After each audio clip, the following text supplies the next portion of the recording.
이제 설교의 기회가 올 거라는 이제 그런 어떤 이제 뭐라 그럴까요? 예상? 네, 그런 거에 대비해서 이제 오신 것으로 이제 파악이 되는데, 그게 이제 제가 이걸 준비하면서 이렇게 봉착한 문제였어요. 그게 무엇이냐면, 일단은 셈들이 다 각기 다르십니다.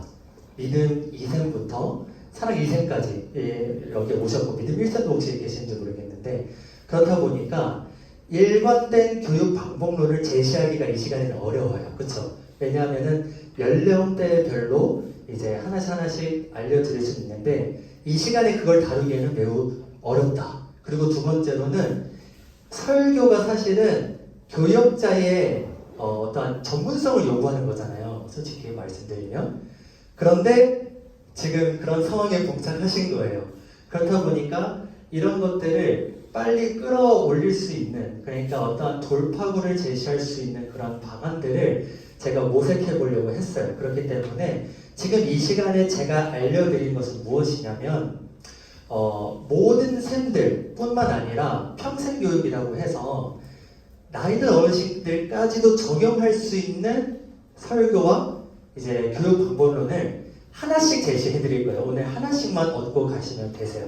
그런데 그 전에 우리 교사분들께서 봉착하신 문제들을 제가 이렇게 추론을 해 보았어요. 일단 여러분들께서 예배에 대한 어떤 집중이 어려우시다라는 점 때문에 공급이 어려우니까, 내가 받는 게 어려우니까 무엇을 전달할지 모르겠다라고 하시는 분들도 계셨고, 그 다음에 지금 이렇게 교사 세미나가 있지만 저희가 이제 교회 상황상 어떠한 체계적인 훈련 시스템이 있는 것은 아니다 보니 이렇게 여러분들께 이제 이러한 방법들을 공유할 수 있는 시간들이 부족하다는 것, 그리고 아까도 말씀드렸던 것처럼 설교라는 그런 전문성, 그리고 또 그런 것들을 다 감당해야 하는 우리 교사분들의 어려움들 때문에 일반론의 응용이 어렵다. 이게 제가 문제를 파악한 것이고, 오늘 그래서 이 설교와 그리고 교육을 위해 뭐가 필요하냐면요. 아까 김우성 목사님 제가 강의를 이제 중간서부터 쭉 들어왔는데, 사실 제가 여기 적어드린 거랑 여기 이야기하는 것들이 좀 이제 겹쳐요. 많이. 제가 좀 놀랐어요. 그래서 겹치는데, 오늘 이제 김효생 목사님은 이렇게 이제 말씀하신 듯해요. 삶으로 가르쳐야 된다. 이렇게 말씀을 하셨잖아요. 그런데 저는 똑같은 주제에서부터 반대로 도출할 거예요. 뭐냐면, 우리는 삶으로 말씀을 살아낼 수 없다를 도출할 거예요. 이게 역설적인 건데, 하나님 없으면, 예수 그리스도의 능력이 없으면 이게 안 되잖아요. 그런데 거기에서 오는 갈등이, 거기에서 오는 균열이, 분열이 아이들한테 가르칠 수 있는 힘이 생겨요. 이게 중요합니다. 그러니까 삶으로 가르쳐야지가 아니라 안 되네부터 시작을 해야 돼요. 내가 이게 안 되네?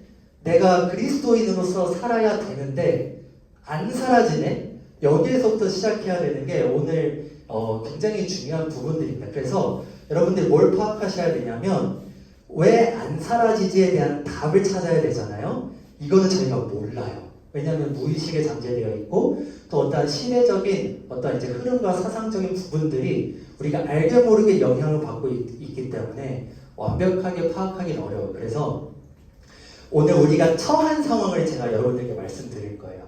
설교학이나 이제 교육학이나 뭐 이런 책들 같은 거 보시면 사실 세미나 때는 여러분들께 방법론을 많이 제시를 해드려요. 그런데 오늘은 간단하게 원래 그런 이제 교재를 보면은 시대를 분별하고 이해하는 부분들이 굉장히 많아요. 그게 절반 정도 차지를 해요. 그리고 오늘 이제 이제 교환은 그것들을 오늘 안 들어갈 겁니다. 네, 그것들을 안 하고, 거기에는 이제 제가 근거들을 좀 조목조목 달아드리느라 다소 조금 이제 사면적으로 되어 있어요. 그거는 왜 그러냐면, 여러분들이 만약에 어려우실 때 그걸 이제 들춰보시라고 제가 그렇게 해놓은 거예요. 지금 그걸로 하긴 하겠지만, 이제 그걸로는 이제 나중에 집에서 보시면 되고, 오늘 이제 저와 이렇게 같이 가시면 되실 것 같습니다. 그래서 우리에게 필요한 설교, 성경적인 교육과 설교다. 그리고 교회의 가장 그 어려움이 뭐죠? 시대에 비춰진다라는 그런 비판을 굉장히 많이 받죠. 이게 두 번째고, 세 번째, 만약에 저희가 의사라면 수술을 할 때 진단이 필요하듯이 여러분들도 설계하기 전에 진단이 무조건 있으셔야 합니다. 교육하기 전에는 아이들이 처한 상황 또는 내가 처한 상황에 대한 진단. 네 번째로 정형적인 방법론의 한계. 이게 무슨 말이냐? 설교와 교육은 공식이 아니에요. 그러니까 모든 상황에 적절히 대입하면 다 그대로 이루어진다는 게 특히 설교는 더더욱 아닙니다. 그래서 제가 여러분들께 돌파구를 제시하면 능동적으로 할 수 있게끔 제가 만들어 드리려고 해요. 자, 다섯 번째로는 이제 아이들이 듣도록 해야 되는데 그 수사법이 무엇인가? 너무 시대를 무시해서도 안 되지만 그렇다고 시대를 다 우리가 기독교인으로서도 수용할 수가 없는 딱 그 중간 지점을 우리가 파악을 해야 된다. 그리고 아까 말씀드렸던 이제 평생교육에 대한 관점으로 이제 들어가 보도록 할게요. 여러분들이 우리가 처한 상황을 이제 알기 위해서는요, 먼저 우리가 처한 상황을 가장 잘 설명하는 게 뭘까요? 가장 잘 설명하는 것이 우리가 유일한 진리라고 믿는, 그쵸? 맞아요. 성경입니다. 네. 성경책이에요, 성경. 성경 속에 있는 그 문화를요, 여기서는 전문적인 걸 다 다루기가 어려워요. 개괄적으로 이제 알려드릴 테니까 성경에 있는 문화를 어느 정도 이해를 하셔야지 그거를 끄집어내서 적용할 수가 있는 거예요. 이해가 되셨죠? 그래서 고대 성경 속에 있는 문화가 이제 월터 옹이라는 학자에 의하면 제1의 구술 문화라고 표현을 합니다. 그리고 두 번째는요, 기록된 인쇄 문화. 특히 이제 종교개혁 발달로 인해서 인쇄술이 발달로 인해서 이제 언어의 문화가 이렇게 패러다임이 바뀌었다라는 거. 아까도 김선생 목사님께서 패러다임 이야기하셨는데, 그리고 우리가 살아있는 시대가 바로 제2의 구술 문화입니다. 빠르게 들어가 볼게요. 제1의 구술 문화는 어땠냐면요, 이야기 중심이었습니다. 이야기 중심. 오늘 교환 보시면 어디 보시냐면 이쪽을 한번 보시면 되는데요. 자, 네 번째, 다섯 번째가 굉장히 중요한데요. 인격적인 상호작용. 자, 그 당시에는 기록되는 그런 이제 어떤 문자 기술이 없진 않았어요. 있었는데 그것이 보편적으로 이루어지지 않았죠. 대부분 다 이야기와 전승으로 이루어졌습니다. 그러면은 어떻게 되어야 되냐면 발화자가 있어요. 그러니까 제가 말을 하죠. 제가 말을 합니다. 그러면 듣는 사람이 꼭 있어야 돼요. 그쵸? 제가 지금 말을 할 수 있는 이유는 듣는 사람이 있기 때문이에요. 그러면 어떻게 되냐? 지금 여기에 16분 모이셨죠? 16분이 이제 모이셨는데 그 이유는 이걸 듣기 위함이에요. 그러면 뭐가 생기냐? 공감대가 생겨요. 이걸 들었다라는. 여러분들이 설교에서 그걸 찾으셔야 돼요. 어떤 이야기를 전달해 드릴 때 아이들이 공감대와 공동체를 지금 형성하고 있다는 것을 계속 주의시켜야 돼요. 이게 성경에서 끄집어내는 설교와 교육에 이루어지는 사건이라는 거죠. 그래서 집단 의식을 파악해야 됩니다. 그러니까 아이들이 뭘 생각하고 있나, 첫 번째. 그리고 두 번째, 내가 설교와 교육할 때 뭘 생각하게 만들 것인가. 이 두 번째 두 가지는 꼭 기억을 하셔야 되고요. 이런 키워드로 이제 생각을 하시면 되시겠습니다. 예수님께서 특히 말씀하실 때 이렇게 말씀하시죠. 탕자가 있었다. 탕자가 있었는데 그 탕자가 어떻게 말합니까? 처음에 누가복음 15장에 보면은 아버지한테 재산을 달라고 하죠. 재산을 달라. 그런데 재산을 달라고 할 때 이게 와닿습니까? 어떤 의미인지 딱 와닿나요? 재산을 달라 이러면. 그쵸? 잘 와닿지가 않죠. 그런데 그 당시에 재산을 달라고 했을 때는 그게 어떤 의미냐? 아버지 죽어주세요 이런 의미예요. 왠지 아시겠죠? 왜? 유산은 무조건 아들한테만 물려줄 수 있었는데 죽어야만 그 유산이 재산이 물려줄 수 있으니까 죽어달라는 이야기예요. 그러면 아이들한테 이렇게 물어보는 거예요. 너 아빠 엄마한테 죽어달라고 해봤어? 이러면은 아이들한테 뭐가 생깁니까? 분열이 일어나요. 균열이 일어나요. 그런데 아이들이 그런 생각 한 번도 안 해봤을까요? 아빠 엄마가 없었으면 좋겠다? 해봤겠죠. 이게 집단 의식이에요. 거기를 파고들어야 돼요. 그러니까 이야기 중심의 이 성경의 내러티브를 파악하셔야 된다. 오늘 이거 이제 제1의 구술 문화 이거 하나만 파악하시면 되시고, 이제 기록된 인쇄 문화는 뭐냐면 아까 이제 스쿨 패러다임 이런 말씀을 하셨죠. 거기에 이제 부합하는 건데 간단합니다. 인쇄술이 발달되었기 때문에 뭐가 중요해졌냐면은 논쟁이 중요해졌어요. 논리가 중요해졌어요. 다른 복음이 무엇인지 분별을 해야 돼요. 그런 시대를 거쳐서 우리가 여기까지 온 거예요. 그렇기 때문에 우리 서로 논쟁하고 있는 거거든요. 왜 논쟁을 하게 되냐? 이단들이 많이 판을 쳤고 당시에 종교개혁이 일어나면서 서로 사상들 간의 전쟁이 일어났었기 때문에 그 당시에 이제 인쇄술을 통해서 내가 믿는 게 곧 진리다라는 것을 논리정연하게 말했어야 됐는데 그때 오는 문제가 뭐냐면요. 현실과 진리의 괴리가 발생하는 거예요. 가령 예수 믿는 사람은 어떻게 살아야 됩니까? 선하게 살아야 되죠. 그쵸? 이거를 책으로 배웠어요. 그런데 우리의 삶은 어때요? 안 그런 거예요. 그렇기 때문에 이 당시에는 전쟁이 많았고 종교적인 전파 전쟁이 굉장히 많았었던 거였고 이걸 극복하기 위해서 오늘의 이러한 제2의 구술 문화라고 하는데요. 이거는 간단합니다. 우리가 기록된 인쇄 문화, 텍스트죠. 텍스트에 소리가 붙여진 거예요.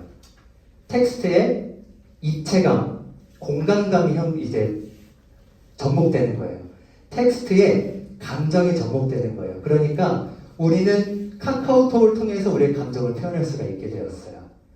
그러니까 어떠한 현상이 생기냐? 집단 의식이 굉장히 빨리 형성되고 굉장히 넓게 형성됩니다. 이게 무엇을 의미하는지 아십니까? 뭐냐면 아이들이 빨리 변질된다는 거예요. 아이들이 빨리 변질돼요. 아이들이 빨리 위험에 노출돼요. 아직 미착 아이들은 뭐 미디어를 아직 접목하지 않기 때문에 그럴 수 있지만 그 아이들한테 예방할 수 있는 방법이 필요하고 이제 초등학교 3, 4학년 올라가면 이제 미디어를 많이 보게 되니까 제가 PPT를 하면서 굉장히 고민하는 게 뭐냐면 이게 자극적일까봐 아이들한테. 그러니까 아이들이 이미 미디어에 노출된 상태에서 텍스트를 이미 공간적으로, 입체적으로 지금 주입받고 있는데 내가 설교를 위해서 이미지를 만드는 그것들이 사실은 아이들에게 세속적인 집단의식을 다시 상기시킬 수가 있는 거예요. 그런 위험이 있어요. 그렇기 때문에 굉장히 이 이미지를 다룰 때는 엄청나게 조심하셔야 돼요. 그래서 오늘 이러한 문제에서 아이들이 어떠한 것을 지금 노출되고 있는지 제가 이제 말씀드리고 실습으로 넘어가 보도록 하겠습니다.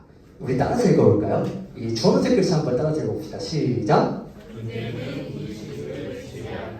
존재는 인식을 지배한다. 이게 뭘까요? 저는 그리스도인이에요. 나는 어떠한 현상을 보고 있어요. 그런데 그 현상을 내가 그리스도인이기 때문에 믿음으로 성경을 통해 재해석하고 받아들여요. 그쵸? 존재가 앞서는 거예요. 옛날에는 안 그랬어요. 옛날에 중세시대 때, 근대시대 때만 해도 아까 김승 목사님 말씀하셨듯이 주입식이었던 거예요. 일방적이었던 거예요. 왜? 너네가 다 보는 게 똑같은 걸 보고 있잖아. 그러니까 정형화되어 있어. 아이들은 이제 안 그래요. 다 달라요. 아이들은 이제 다른 걸 보고 있어요. 똑같은 마이크, 똑같은 펜, 똑같은 걸 보더라도 아이들은 각각 다른 지식과 정보를 습득하고 있어요. 그렇기 때문에 우리에게 중요한 건 뭐냐면요. 아이들의 다양성을 일단 존중하는 것부터 시작을 해야 돼요. 아이들의 다양성. 제가 그 목자활동 할 때 코멘트를 달긴 했는데 아이들한테 틀렸다라고 말하는 걸 최대한 지양하셔야 돼요.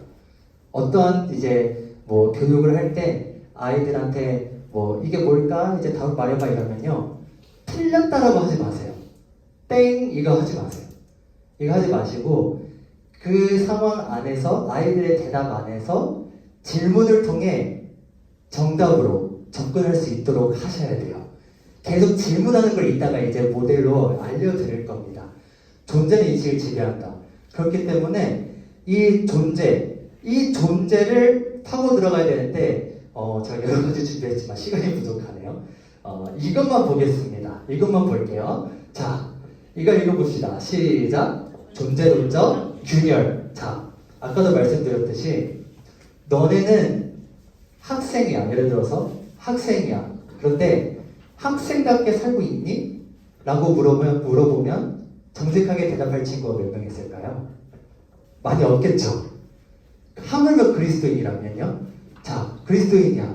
너 그리스도인대로 살고 있니? 우리 어른들한테 물어봐도 당신 그리스도인으로 살고 계십니까? 믿음으로 살고 계십니까? 솔직해져야 되거든요. 교사가 먼저 솔직해져야 돼요. 나 그렇게 못 살아부터 시작을 해야 돼요. 그러니까 내가 바라보는 현실은요, 믿음으로 바라보고 있으니까 내게 보여지는 그 현상이 믿음으로 이제 다가옵니까? 아니면 세속적으로 다가옵니까? 솔직하게 말씀드리면, 솔직하게 한번 말하자면, 그쵸? 세속적으로 다가오죠. 삶의 현장이니까 거기가. 그런데 성경이 이게 정말 은혜로운 거예요. 그걸 무시하지 않아요. 성경이 그걸 무시하지 않고 그거를 설득시키는 게 바로 하나님의 방법이에요. 어떻게 하냐면, 내가 지금 파악하고 있는 세상은요, 죄의 현장이고 세속적인 현장이었는데, 이제 설교나 이제 교육을 듣고 달라진 삶의 모습 어떤 건지 아십니까? 삶이 달라졌을까요? 환경이 달라졌을까요? 안 달라졌어요. 하나님이 갑자기 신비하게 막 비둘기처럼 임재하셔가지고 막 환상 보고, 그렇지 않죠? 똑같은 삶인데 똑같은 습관이고 똑같은 인생을 살고 있는데 뭐가 달라진 거냐면 내 존재가 바뀌어져서 내 인식이 달라지는 거예요. 이걸 경험시켜야 돼요. 그러면은 이렇게 아이들한테 접근하는 거예요. 이거는 진짜 기억하셔야 돼요. 애들아, 너네는 지금 이러한 안 좋은 또는 어려운 삶을 살고 있지. 근데 사실은 그게 아니야 라고 말해야 돼요. 사실은 그게 아니야. 그게 아니고 그거는 똑같은 삶이지만 하나님이 역사하시는 거야. 내가 학교에서 힘들었어. 학교에서 지각을 했어. 내가 학교에서 집중이 잘 안 돼. 그래서 나는 그리스도인답지 못해? 그런데 사실 그게 아니야. 너 착각하고 있는 거야. 이게 존재론의 균열입니다. 내가 그리스도인답게 살지 못해. 이게 존재론의 균열이거든요. 내가 그리스도인답게 살지 못해. 거기서부터 시작을 해야 되는데 그걸 알려주려면 여러분 명제적으로 아니라는 거예요. 논리적으로 아니라는 거예요. 삶 이야기하셨죠? 그렇게 살아야 된다고. 저는 여러분들께 이제 도전 드리는 건 우리가 그렇게 못 사는 삶을 체크하세요. 그걸 체크하셔야 돼요. 내가 어떻게 못하고 있는지를 체크하셔야 돼요.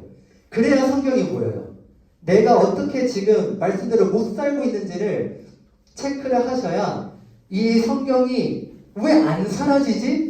왜 이 성경대로 내가 왜 삶이 안 되지부터 스스로 성찰하는 게 너무너무 중요해요. 이거 오늘 정말 중요한 부분입니다. 그래서 성찰을 많이 해라. 결국에는 말씀 묵상 많이 하고 기도 열심히 하고 결국에는 우리가 먼저 하나님 앞에서 깨어지는 경험이 있어야 되는 거예요. 그러면 전할 게 생겨요. 그래서 성경 내러티브를 보시면요. 탕자 이야기 아까도 말씀드렸는데 계속 이 아들이 탕진하고 돼지 쥐염 열매를 먹게 되는 그런 안 좋은 갈등 상황이 절반 이상을 차지하거든요. 절반 이상을 차지해요. 성경의 내러티브가 그걸 지금 우리한테 알려주고 있는 거예요. 너네가 처한 상황은 갈등 상황이다. 그렇기 때문에 어떤 이제 모델을 제시할 겁니다. 이제 방법론을 제시할 거예요. 모든 연령대한테 적용할 수 있는 존재론적 균열 파고들 수 있는 이제 그 방법론을 제시를 할 건데요. 자, 그래서 내러티브 방법론을 이제 소개를 해드릴게요. 내러티브 방법론, 여러분들 이제 내러티브로 하셔야 되는 겁니다. 자, 7쪽에 이제 보시면요. 제가 그래프를, 이제 화살표를 제가 이렇게 적어놨습니다. 자, 이건 제가 특별히 여러분들 위해서 만든 거예요. 여러분 이제 자료들이나 이런 걸 찾아보면서 이렇게 외우시면 돼요. 어떻게? 우와! 그러네? 알겠어! 이게 내러티브예요. 다시 뭔가 갈등 상황에 직면해서 자, 그런데 이게 더 심각해지는 거예요. 어떡하지? 방법이 안 보여. 자, 세 번째. 근데 하나님이 내러티브 성경을 보니까 이런 상황에서 이렇게 하셨네. 자, 다시 강조합니다. 내 상황과 성경의 상황이 똑같아지려면 어떻게 해야 된다? 나의 존재론 균열부터 시작해야 돼요. 알겠죠? 내 균열부터 시작이 되어야 분열되는 그러한 이제 경험에서부터 시작되어야 성경에서 말하고자 하는 그러한 은혜가 보이는 거예요. 자, 네 번째. 그래서 이거를 정리해 주는 거예요. 복음 선포를 딱 하는 겁니다. 아, 이게 그러한 내용이구나. 아, 이게 예수님에 대한 내용이구나. 이렇게 알려주는 거고, 이제 우리 이렇게 하자. 알겠어. 이러한 맥락이에요. 그렇기 때문에 이거는 이제 교환을 보시면서 이제 자세히 파악을 하시면 되시고, 제가 이렇게 쫙 써놨지만 이제 시간 관계에서 넘어가고요. 9쪽 한번 펼쳐보시겠어요? 이거는 제 설교예요. 보시면 이제 제가 언제죠? 제가 하나님께서 모세를 부르셨어요. 이게 출애굽기 3장 12절 사랑 1셈에서 제가 설교한 건데 이러한 구조로 하는 겁니다. 자, 평양 깨기 이거죠. 자, 이게 말씀을 먼저 읽어보면요. 하나님께서 이제 애굽에서 인도하여 후에 너희가 이 산에서 나를 섬기 이것이 내가 너를 보낸 증거니라. 여기서 포인트는 뭐냐면 내가 너와 함께 있으리라 이거예요. 자, 헉입니다. 헉은 뭐냐면 자, 제가 혹시 사랑일쌤 제가 망치 게임 한 거 혹시 기억나세요? 망치 게임 했죠? 망치 게임은 놀이를 접목시키는 것도 여러분들 좋습니다.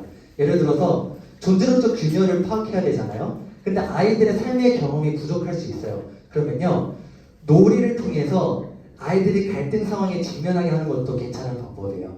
저는 아이들이 갈등 상황에 직면하게 하기 위해서 어떻게 했냐면 부러진 망치를 줬어요. 그리고 이거는 안 부러진 거다라고 속였어요.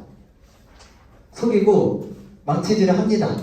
그러면 어떻게 돼요? 망치가 부러지죠. 이제 둘이 대결을 시키는 거예요. 망치가 부러지면 어떻게 돼요? 아, 망치 부러졌네? 어떡하지? 이렇게 되는 거예요.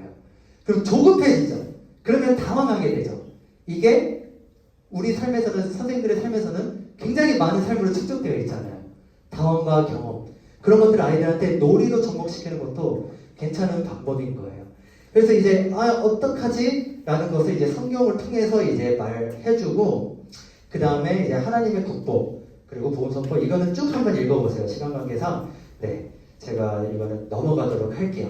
이걸 참고해 보시고 여러분들이 이렇게 아이들한테 설교를 하면 되는데, 제가 이걸 왜 넣어드렸냐면요, 제가 여러분들께 과제를 하나 드리겠습니다. 뭐냐면 보통 설교금 선생님들은 교육자들 설교문을 받죠. 그쵸? 그럼 어떻게 하시냐? 평양계획 갈등 심화는 내 걸로 쓰세요. 이해되셨죠? 평양계획 갈등 심화는 내 안에서 나와야 돼요. 교육 잡고 따라하지 마시고 내 안에서 나와야 돼요. 이건 뭐 당장 이게 힘드시면 조금 천천히 하셔도 되는데 최대한 한번 노력해 보세요. 내 안에 있는 이제 그리스도인으로서의 그런 이제 부끄러움부터 시작하는 그런 연습, 그리고 이제 교육의 모델을 이제 들어가도록 할 건데요. 교육 모델은 이제 HBLT라는 이제 그러한 방법론이 있습니다. 11쪽에 이제 있는데요. 10쪽에 있는데요. 간단히 말하면 이제 훅이라는 건데요. 훅은 뭐냐면 아이들에게 갈등을 유발하면서 호기심을 자극해야 돼요.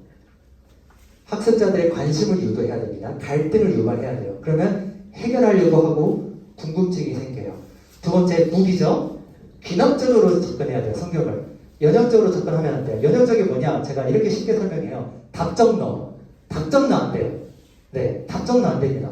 하나님 원래 그런 분이야. 하나님 그렇기 때문에 우리 그렇게 살았는데 이거 안 돼요. 거기서부터 성경의 내러티브에서부터 천천히 접근을 해야 돼요. 본문을 이제 삶에 적용을 하고요. 어떻게 삶에 적용을 하냐면요. 10쪽에 이제 중간 부분에 부분 보시면 이건 제가 이렇게 적었어요. 성경 연구를 통해 도출한 하나님의 극복, 아까 하나님의 극복 나왔죠? 하나님의 극복이 어떻게 우리의 삶에서 드러나는지를 찾아야 되는 거예요. 선생님들이 이것부터 하셔야 돼요. 성경에 나와 있는 하나님의 극복, 예를 들어서 6월절로 인해서 내가 이스라엘 백성들이 구원을 받았다라는 그 하나님의 극복이 여러분들의 삶에서 어떻게 이루어졌는지를, 그 경험을 가지고 계셔야 돼요. 그 다음에 마지막으로 툭은 뭐냐면은 그때 발생하는 의미가 있잖아요. 아, 내가 구원받았구나. 이 삶은요, 이집트가 아니라 이 땅은 뭐냐면 가나안, 하나님의 나라로 들어가는 과정이구나 라는 그 의미를 얻었다면 아이들한테 그것을 구체적으로 알려주고, 그리고 삶의 목표, 예를 들어서 항상 감사하면서 살기, 예를 들어서 뭐 감사 제목 적기, 뭐 이런 식으로 해가지고 교육할 때는 이렇게 하는 방법이 있습니다. 그 11쪽 보시면 제가 예시를 해놨어요. 제가 아까 똑같은 본문으로 공과 공부, 목자활동을 한다고 했을 때, 그러니까 목자활동 만들기 이전에 그 아이들이랑 소통한다라고 했을 때 아이들이랑 소통이 굉장히 중요하거든요. 이런 식으로 이제 하시면 되는 거예요. 내가 너 반드시 함께 있으리라가 핵심이었는데 제가 아까 말했죠. 내가 정말 당황했던 순간들, 부끄러웠던 순간들을 끄집어내요. 갈등 유발이에요. 갈등 유발. 근데 이거는 저로부터 나온 거기 때문에 여러분들로부터 나오는 것들을 아이들한테 알려주셔야 되는 거예요. 이거 이해되셨죠? 그래서 어떻게 했는지 당황했거나 걱정했던 염려했던 순간들을 이제 나누어 보자. 무기죠? 이 걱정과 염려를 덜어내려면 어떻게 했는지, 어떻게 할 수 있는지 본문에서 비납적으로 찾아보는 거예요. 모세가 받은 대답이 뭐였죠? 내가 너와 함께 있으리라. 이 맥락이 뭐냐면 이집트에서도 추방받고 이스라엘에서도 추방받는 존재론 규멸을 지금 경험하고 있는 모세에게 하는 말입니다. 그래서 이게 왜 모세에게 해답이 되었을까? 이 맥락을 파악하고 세 번째, 룩입니다. 룩은 뭐냐면 하나님의 함께 하심이 내 삶에 이제 어떻게 드러나고 있는가? 삶을 이제 쳐다보는 거예요.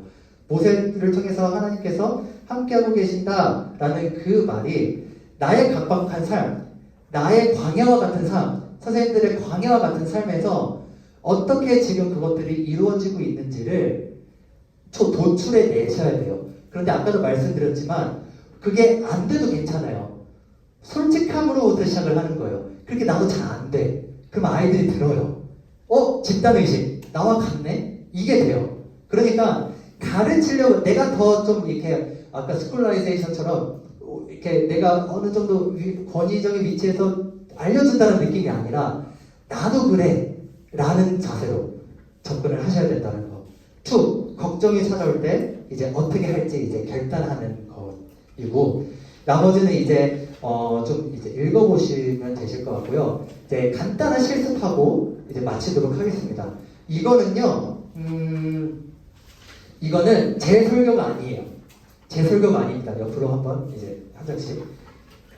그리고 어느 분의 설교인지 제가 이제 확보하도록 하겠습니다.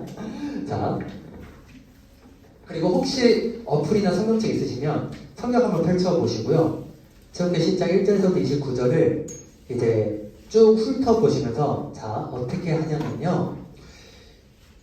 이분은 이제 그 제가 알려드린 내러티브대로 안 쓰셨을 수도 있어요. 안 쓰셨을 수도 있어요. 하지만 어떻게 하시냐면요. 이 설교를 참고하시고 또 여러분들이 직접 보시는 그 성경을 참고하셔가지고 자, 평형깨기 기억나시죠? 자, 평형깨기 갈등심화 하나님 근본 보건소법 비전 제시를 한 줄로 적어보는 거예요. 한 줄로. 한 문장으로. 그 설교랑 이제 그 성경을 보시면서 이분이 뭘 말하는지를 한번 보시고 또 성경 보시고 이분대로 따라가지 않아도 돼요. 여러분들이 성경 직접 보시고 평형 깨기 내가 지금 뭘 못하고 있지? 내가 지금 성경대로 뭘 어떻게 못 살고 있지? 그거를 한 줄로 적어보는 거예요. 그리고 갈등심화는 생략할게요. 갈등심화 생략하고 하나님의 극복 그리고 비전 제시 이렇게 세 가지만 합시다. 다시 1번, 3번, 5번 평형 깨기 하나님의 극복 비전 제시를 제가 시간 뭐 충분히 드릴 테니까 한 줄로 적어보는 거예요. 한 줄로 평형 깨기 내가 지금 이 말씀을 통해서 지금 뭘 못하고 있지? 뭘 지금 정죄받고 있지? 뭐가 지금 어렵지? 하나님이 이렇게 하셨구나 이걸 한 줄로 적어보시는 거예요. 아이들한테 알려드릴 때는요 설교도 한 줄로 요약이 가능해야 돼요. 한 줄로. 아이들한테 뭘 명확하게 가르칠 건지 예를 들어서 하나님께서 너와 함께 하신다 이렇게 요약이 딱 가능해야 하거든요. 그렇기 때문에 지금 이 시간에는 이제 그 말씀을 보시고 평형 깨기 존재론적인 균열로부터 시작하는 거예요. 내가 뭘 지금 못하고 있지? 그 다음에 갈등 심화는 생략하고요. 하나님의 극복. 하나님께서 이렇게 하셨어. 까지만. 그 비전 제시는 시간 관계상 네 비전 제시는 안 할게요. 근데 이거 힌트를 이제 설교에서 힌트를 얻는 거예요. 특히 교육자의 설교에서. 교육자가 지금 딱 목표 주제를 정했잖아요. 그걸 보시고 그 주제를 통해서 내가 지금 어떤 게 내 삶과 맞지 않는지를 한번 생각을 해보세요. 혹시 그러면은 질문 있으시면은 네 한번 네 질문해 주시면 감사드리겠습니다. 질문 있으시면 네. 제가 이거 하다가 좀 헷갈렸는데 네. 그 평형계기에 네. 더 네. 이 지금 예를 들어 13, 1절부터 29절의 네. 내용을 놓고 보면 이 내용은 이 교사의 관점에서 이 사실을 아이들한테 어떻게 전달할 것인가의 방법적인 부분으로 네. 생각을 평형계기가 네. 성경 내용에 충실한 내용으로 쓰는 네. 건지 네. 아니면 그냥 아예 삶에서 네. 불순종을 얘기하는 건지 네. 헷갈리고 아, 그거 제가 말씀드리려고 했던 게 아까 많이 생각했는데요. 66권의 내러티브가 그렇게 이루어져 있어요. 그러니까 성경은 한 권으로 만약에 본다면요, 갈등 상황을 전제하고 시작하는 게 성경이에요. 그러니까 이제 제가 이게 언약 해가지고 이제 적어드린 부분이 있는데 뭐냐면 처음에 아담과 하와가 어떻게 하죠? 그쵸? 막 해가지고 갈등이 유발이 돼요. 그 상황을 어떻게 극복하는지의 그 스토리가 바로 내러티브고 성경이 말하고 있는 거거든요. 전체가 그래요.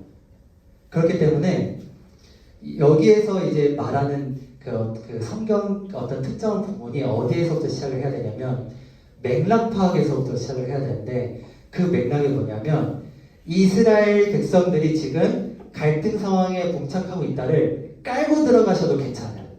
네. 그렇기 때문에 내 상황에도 접목을 할 수가 있는 거예요. 죄인이고 하나님을 업신여기고 대적하는 그런 이스라엘 백성들의 그런 연약한 상황이 내 상황이잖아요.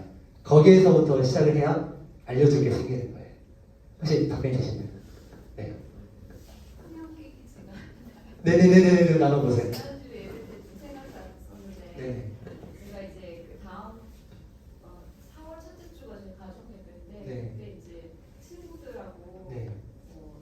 대학 동창들하고 네. 20년 만에 네. 모이자 제주도를 가기로 했는데 네.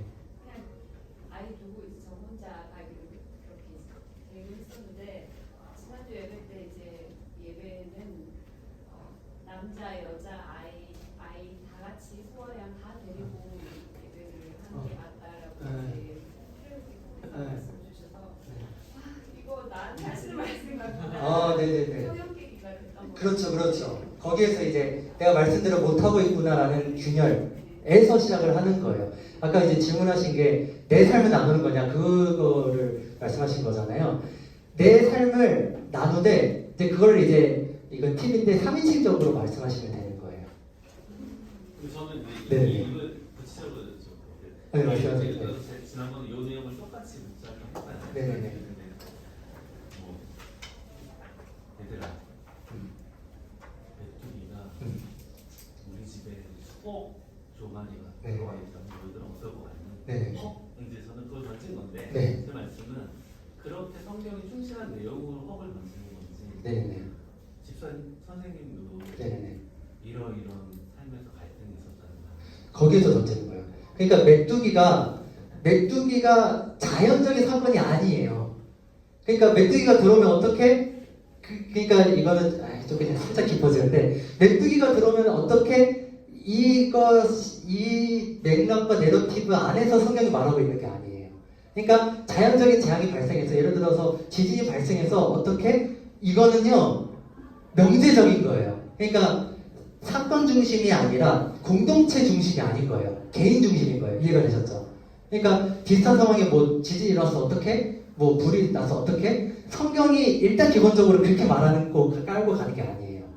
그러니까 이 메뚜기가 상징하는 게 있어요. 뭐 이거는 뭐 공부를 해보고 막 이제 그런 게 있지만은 메뚜기를 보내신 하나님의 그 메뚜기가 결국에 하나님의 극복 방법이잖아요. 그러니까 어떠한 갈등 상황에 직면했는지를 성경에서 찾아야 되는 거예요. 그러니까 결국에는 여러분들께 주어진 과제가 뭐냐면 이제 앞으로 성경 읽으실 때 갈등을 찾아야 돼요. 해결을 찾지 마세요. 굉장히 중요해요. 네. 제가 질문 좀 잘못했어요. 네네네. 죄송합니다. 제가 죄송해요. 네. 메뚜기가 들어서 어떻게 해결 방법 저도 전달하려고 한 게 아니라 네네. 제가 착각한 거고 네네네. 그런 사건이 있었어라는 네네네. 굉장히 허구로 재미있게 전달을 먼저 하는 것과 네네네. 나도 그런 삶에서 그런 일들을 만났더라고 내 삶을 얘기하는 것과 어떤 걸 선택해야 될까? 그러니까 성경을 기본으로 얘기하는 일단 제가 말씀드린 거는 아까 내러티브 평형계가 갈등 심화 그 안에 사실 갈등 심화를 제가 시간이 없어서 생각을 했어요. 갈등 심화가 뭐냐면 내 삶이 이렇게 일어난 이유에 대한 원인과 분석을 메뚜기 그 제안을 통해서 찾는 거예요. 그러니까 사실 그 두 가지가 같이 가는 게 맞아요. 그런데 제가 강조하는 건 뭐냐면 내가. 그러니까 이제 너무 내가 이러면은 이게 좀 뭐라 그럴까요? 좀 그럴 수 있으니까 3인칭적으로 사람은 또 많은 사람은 이래. 나 또한 그랬던 적이 많아. 거기서 이제 상시적으로 소수를 하면서 들어가야 문제 해결. 그러면은 전할게 생기는 거죠. 근데 이제 도덕적으로 거짓말하지 마세요 해가지고 뭐 이제 거짓말하지 말자, 잘 살자 이런 거는 이제 답정너 스타일이라서 아이들이 안 들어요. 내 이야기가 아니에요. 아이들이 궁금한 건 뭐예요? 왜 나는 거짓말하고 있지 이거거든요. 그렇기 때문에 그 갈등 상황을 꼭 지목을 해주시면 감사드리겠습니다. 네. 설명은 주시는 거에 보면 네. 그게 다 들어가 있는 거죠. 네, 그 본문에 따라서 본문에 따라서 달라질 수 있는데 저는 대체적으로 이제 아이들 상대로 하는 거니까 내러티브를 하고 있어요. 그러니까 만약에 예. 우리의 그 평형 깨기를 하면은 예. 이게 바뀌어질 수 있는 거잖아요. 그렇죠. 자신의 걸로 선생님 걸로. 그 PPT도 네. 바뀌어져야 되는 거고. 만약에 그렇게 시도를 하시면 그렇게 하셔도 되는 거죠. 그러니까 네네. 지금 설명은 우리가 하면. 목사님이 보내주신 이거의 그 네 가지를 파악을 해야 되는 거예요. 네네네 맞아요. 새로 우리 걸 넣어서는 하기는 사실 약간 좀 힘든 상황이고. 근데 힘든 상황인데 그럼에도 불구하고 이제 제가 이거는 당장 해야 되는 과제가 아니라 천천히 이제 여러분들이 해주셨으면 좋겠는 게 평형 깨기 갈등 심화는 평형 깨기만큼은 내 걸로 만드는 거. 이거 하나만큼은 꼭 얻어가셨으면 좋겠어요. 그래서 그 하나님의 뜻과 예. 하는 거를 일단 읽어보고 얘에 관련된 내 이야기를 노출해서 걔는 밑밥을 깔고 하라는 거. 그렇죠. 그러니까 일단 밑밥은 내가 지금 안 좋게 살고 있는 거, 내가 지금 못 살고 있는 거, 그게 밑밥이에요. 죄에 대한 은혜의 지배가 그렇거든요. 네, 우리 죄인으로부터 시작을 해야 되는 거니까 그렇게 깔고 들어가야 되는 거예요. 네. 중요한 거는 그 목사님이 쓰신 그 평형 깨기에 네. 우리도 동조가 돼야 되는데 네. 가끔 가다 보니 이게 무슨 상관이지 이런 생각이 들 때도 가끔은. 네네네, 그건 죄송합니다. 그거는 제가 죄송합니다. 네. 이 체제로 하려면 일단은 우리가 이거를 이해를 해야 되는. 그렇죠. 사실 저는 이제 유기적으로 다 상관이 있는 맥락을 안에서 쓴 거였는데 제가 이거 발화랑 텍스트랑 좀 많이 달라요. 그렇기 때문에 조금 이렇게 설명을 해드리지 않는 이상 힘들 수도 있는데 제가 아까 말씀드린 거 뭐였냐면 놀이를 해보세요. 놀이. 예를 들어서 난 연약한 사람이야를 표현하기 위해서 저는 어떻게 했냐면 풍선 게임을 했어요. 풍선 보호하기 게임. 풍선 떨어지면 지는 거예요. 그러면 어떻게 했냐면 우리는 풍선과 같은 존재야. 그런데 너는 풍선을 자꾸 보호하려고 했지 하나님이 그런 존재야. 이렇게 가는 거거든요. 근데 그런 놀이를 접목시키는 것도 나쁘지 않아요. 아이들은 경험이 부족하니까. 네.